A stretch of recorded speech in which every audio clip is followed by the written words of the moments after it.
क्या हुआ रज्जो, आज बड़ी उदास लग रही है। अच्छा मुंह मत बना, मैं तुझे कल जंगल में चारा खिलाने ले चलूंगी। चल अब जल्दी से दूध दे दे, मुझे और भी बहुत से काम है। ये कहकर अर्चना अपनी गाय का दूध दूहने बैठ जाती है। उसकी एक गाय थी जिसे वो दहेज में लेकर आई थी, लेकिन वो आधा किलो दूध ही देती थी, जिससे मुश्किल से उसके घर का गुजारा चलता था। दूध निकाल कर वो रसोई में चली जाती है। कुछ देर बाद अपनी बेटी से कहती है, प्रिया बेटी तू अंदर आजा, तूने सुबह से कुछ खाया नहीं है तो दूध पी लेना। अच्छा ठीक है माँ। फिर दूध गर्म करके वो प्रिया को पीने के लिए दूध देती है। शाम को बनाने के लिए घर में कुछ नहीं था, इसलिए अर्चना अपने पति के इंतजार में बैठी थी। अब वो आएंगे तो कुछ बनाऊंगी। हे भगवान, शाम हो गई लेकिन वो अभी तक आए क्यों नहीं। दिन से प्रिया ने भी सिर्फ दूध ही पिया है। अब उनको पगार मिलेगी तो ही मैं खाने के लिए कुछ बना पाऊंगी। शाम को थका हारा श्याम घर लौटता है। अर्चना, अरे ओ अर्चना, अरे तनिक खाने को कुछ दो ना। अरे भाई हमका बहुत भूख लग रही है। खाने के लिए कुछ होगा तो बनाऊंगी ना, मैं तो आपके लौटने का ही इंतजार कर रही थी। लाइए पैसे दीजिए, कुछ राशन ले आओ। अरे ये लो भाग्यवान। ये क्या जी, इतने थोड़े से पैसे। अरे अब क्या बताएं अर्चना, कल मुझसे काम में थोड़ी गलती हो गई थी, इसलिए मालिक ने पैसे काट लिए। क्या सारे पैसे काट लिए और सिर्फ ये 200 रुपए दिए हैं? अब इससे मैं क्या ही सामान लाऊं? आपने सेठ से कुछ कहा क्यों नहीं? अरे कहा तो था, लेकिन उसने मुझे काम से निकालने की धमकी दे दी। ऐसे घूसखोर के पास आप काम नहीं करे तो ही ठीक रहेगा। अपनी बेटी की हालत देखिए, उसकी सारी चप्पल टूटी हुई है, कपड़े भी फटे पुराने हो गए। खैर मैं थोड़ा सामान ले आती हूँ, खाना भी तो बनाना है। बेचारी अर्चना और दुकान से सामान लेने चली जाती है। घर आकर वो थोड़े से नमकीन चावल बनाती है, जिसे खाकर वो सो जाते हैं। अर्चना और प्रिया तो चटाई पर सो जाती हैं, लेकिन श्याम को रात भर अगले दिन की चिंता सताती है। अगले दिन श्याम घबराते हुए सेठ के पास काम के लिए जा रहा था और इसी चिंता में वो सड़क पार कर रहा था कि इतने में एक ऑटो वाला वहाँ आता है और उसे टक्कर मारकर चला जाता है, जिससे उसके हाथ पैर में चोट लग जाती है।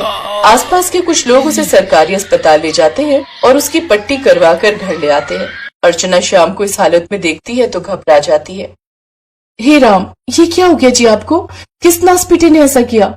भाभी जी, एक ऑटो वाला श्याम भाई को टक्कर मार कर चला गया। वो तो अच्छा हुआ मेरा ठेला वहीं लगा हुआ था, तो मैंने इन्हें देख लिया और जल्दी से अस्पताल ले गया। खैर डॉक्टर ने कहा है कि इनका ख्याल रखिएगा, इनके पैर का मांस जो है फट गया है और अभी इनको बेड रेस्ट की जरूरत है। ये कहकर वो लोग वहाँ से चले गए। अरे एक तो पहले ही हम पर मुसीबतें कम थी क्या, जो ऊपर वाले ने हमें और मुसीबत में डाल दिया।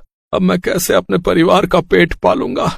आप क्यों चिंता करते हैं जी? ये तो भगवान का शुक्र है कि आपको ज्यादा चोट नहीं आई और आपकी जान बच गई। अगर आपको कुछ हो जाता तो हम दोनों का क्या होता? और रही बात घर खर्च चलाने की, तो अब से मैं काम करूंगी। अब मेरा फर्ज बनता है कि मैं अपना पत्नी धर्म निभाऊं। हमेशा आप हम लोगों की खुशियों के लिए उस ईंट भट्टी में जलते रहे, लेकिन अब समय आ गया है कि मैं कुछ काम करूं ताकि घर का खर्चा चल सके। फिलहाल आप आराम कीजिए, मैं जाकर आपकी ये दवाइयाँ लेकर आती हूँ।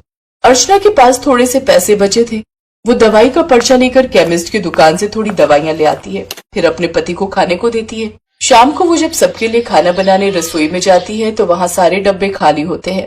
हे भगवान, सब डब्बे खाली पड़े हैं। अरे हाँ, कल जो दूध फट गया था उससे थोड़ा सा पनीर जमाने रखा था, अब उसकी थोड़ी सी सब्जी बना देती हूँ, लेकिन रोटी आटा तो एक कटोरा ही है। तभी उसकी नजर खिड़की के बाहर रखे रज्जो के चारे के लिए रखी घास पर जाती है। अब लगता है इस चारे वाली घास से काम चलाना पड़ेगा।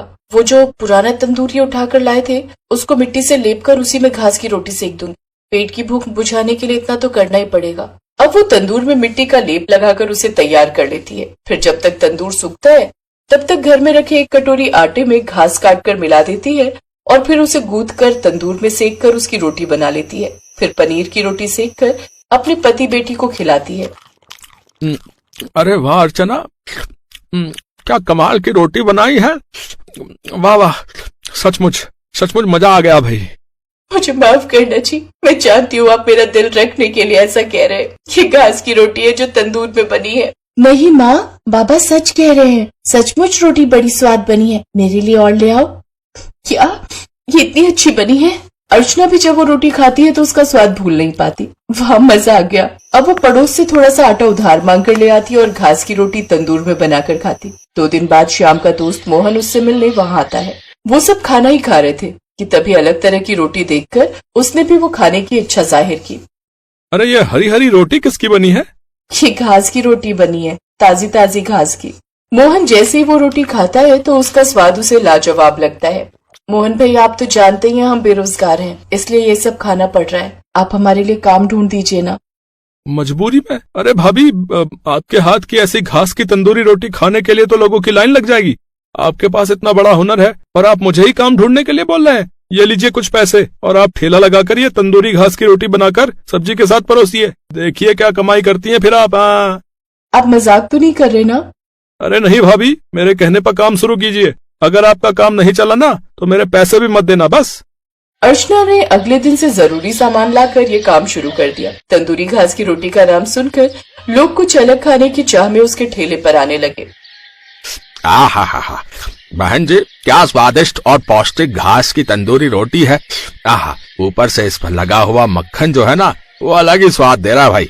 आहा, मुझे जो है 2 रोटी और दीजिए ना। हाँ। 30 रुपए में घास की तंदूरी रोटी और सब्जी खाकर तो ग्राहक उसके पास बढ़ने लगे। हफ्ते भर में ही उसने 15,000 रुपए कमा लिए। वो घर के लिए राशन लाती है और मोहन भाई के पैसे भी लौटा देती है। धीरे धीरे वो और भी जगह मशहूर हो जाती है और अब लोग दूर दूर से उसके पास आते हैं। कुछ ही दिनों में श्याम भी ठीक हो जाता है और अब वो भी अपनी पत्नी का हाथ बटाता है। अब उनके गरीबी के दिन दूर हो जाते हैं और वो खूब पैसे कमाते हैं।